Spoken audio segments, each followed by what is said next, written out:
Foreign Ministry spokesperson Hong Lei suggested that the journalists should refer to the relevant authorities for details, and added that China follows a peaceful path of development.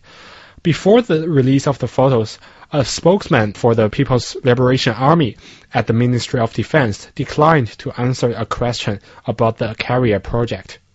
So does this move indicate the military expansion of China? Well, I think the Chinese army may feel obliged to have an aircraft carrier. I have two reasons for this. First is that China's growing reliance on the sea because of the shipping of goods through our international trade, that makes China feel it's necessary to have an aircraft carrier to protect its interest on the sea.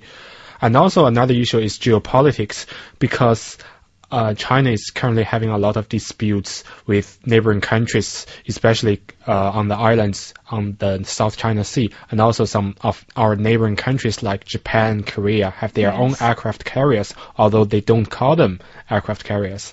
They are essentially that type of warship. And another thing is that the United States deployed a nuclear-powered aircraft carrier near Taiwan a couple of years ago. And I think all these factors combined kind of push the Chinese ministry to go on building its own carrier to maintain its regional influence.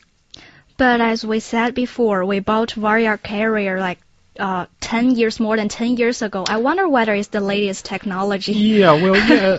Yeah, that's an issue. You're right. I mean, you're right, Tian. Well, the carrier was actually constructed during the Soviet era.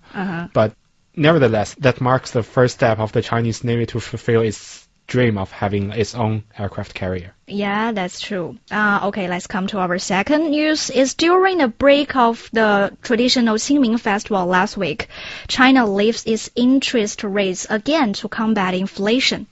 Well, yeah, obviously we are all concerned about the effect of the 0.25% interest rate hike by ECB last week on Ireland.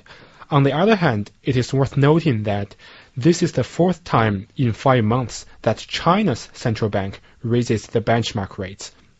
Since October, the People's Bank of China has now raised the official cost of credit by 1 percentage point. But the new 3.25% one-year deposit rate remains well below the rate of inflation. The increase came earlier than the market had previously anticipated. Some analysts say the move indicates that the central bank is enhancing efforts to further battling stubborn inflation. The consumer price index for March, to be published later this week, was probably comparable to February's 4.9%, as well as rising interest. Since last year, the reserve ratio for banks has also been adjusted upwards 6 times to limit the amount that banks can lend. So the ratio now is at 20%, 10 times Eurozone requirement rate. Yeah, we'll talk about that later. The central bank's statement pointed out in particular that the increase would also apply to mortgage loans. This was true with the previous increases, but as the bank flagged the effect on mortgages this time, probably part of its motivation is to contain rising property prices, which is causing major public complaints. Just as we have experienced in Ireland. Yeah, it can be very dangerous. Yeah. Finally, there is an interesting coincidence that the People's Bank loves picking public holidays for making this interest rate hike. Since some economists say Tuesday's interest may not be the end of monetary interventions in China, you should not be surprised if the interest rate rises again on Labor Day next month. It's definitely a huge concern in China. So what do you think might be the possible reasons for this? I think the main underlying reason is still inflation. As you know, the March figure for CPI is due this week, and a lot of people are anticipating a higher than 5% inflation, which is really troublesome because, as we know, the burden of hyperinflation or high inflation rate is disproportionately shouldered by lower income people who have less access to sophisticated financial products. So that is a serious social issue. Another point is worth noting. As you said, the required ratio for banks is now at 20%, which is one of the highest in the world. But this is not fully effective because Chinese banks are also engaging in off-balance sheet lending. That is, they fund their loans by selling packages of debts through their private banks instead of using deposits. So this so-called shadow lending makes further increase of required ratio less effective. That's why the central bank choose to do the interest rate increase this time. Yeah, when we talk about inflation, it just reminds me of a very popular saying in China now. It's called, literally translated, it should be like, all the prices is increasing, but the wage is always staying at the same level.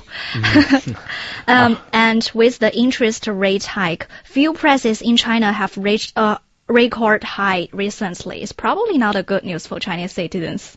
Yeah, the National Development and Reform Commission, which is responsible for reviewing commodity pricing, has decided to raise the retail prices for petrol and diesel for a second time this year.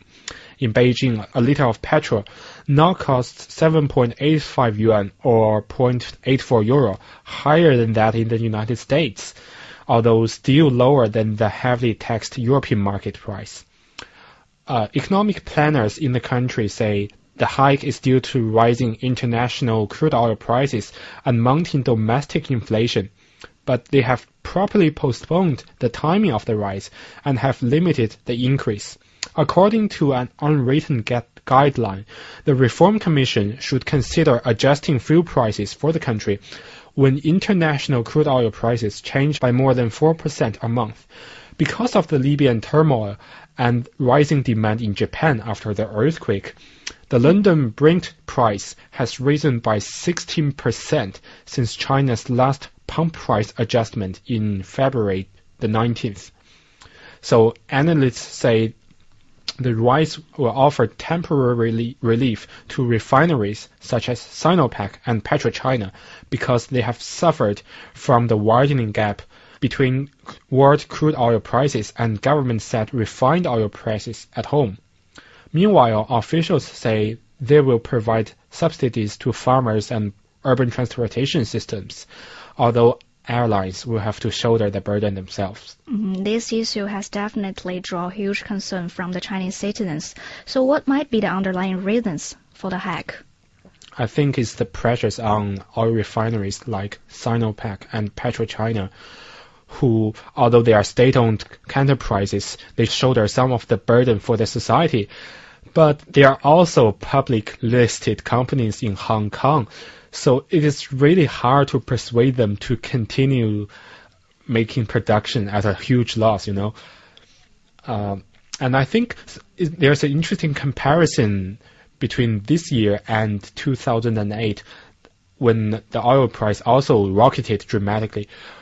But this time, the major concern for the central government is to keep down inflation, and to some extent, a higher oil fuel price for the companies will be a good cause for the companies to slow down their investment and and contribute to a more stable growth in China.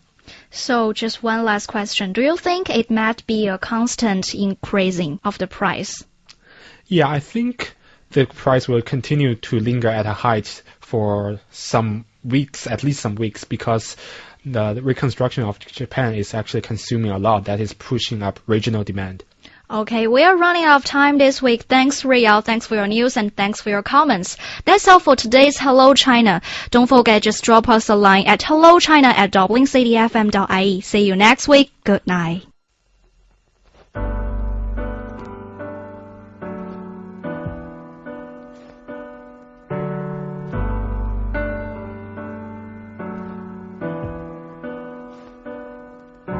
暖暖阳光懒懒爬进窗，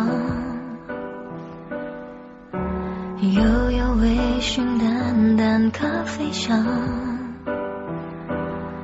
恍然你又在身旁，笑容星一样明亮，打开故事书翻到下一页，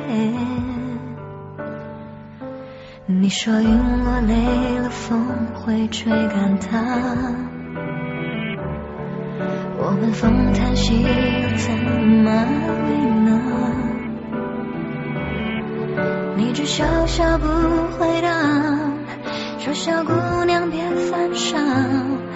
哦，窗外天空晴朗，只想抱着你的背脊不想放。为何美的东西总叫人感伤？只怕你每次转身，我会以为看见明天的艳阳。暖暖阳光懒懒爬进窗，悠悠微醺淡淡咖啡香。恍然你又在身旁，笑容星一样明亮。打开故事书翻到下一页，你说云落累了风会吹干它，我问风叹息又怎么为呢？你只笑笑不回答，说小姑娘别犯傻。哦，窗外天空晴朗，也许云落累了风会吹干它，可是风叹息了怎么安慰呢？你说就随它去吧，叫我如何放得下？候鸟会不会停留？一生算不算太久？未来有没有尽头？够不够带我走？候鸟该不该停留？未来它有没有尽头？哒哒哒哒哒哒。只是一个梦境，醒来后又该如何重新睡去？如果失去记忆，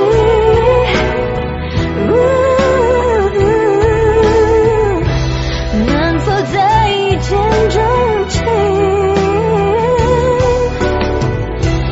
能否再一见钟情？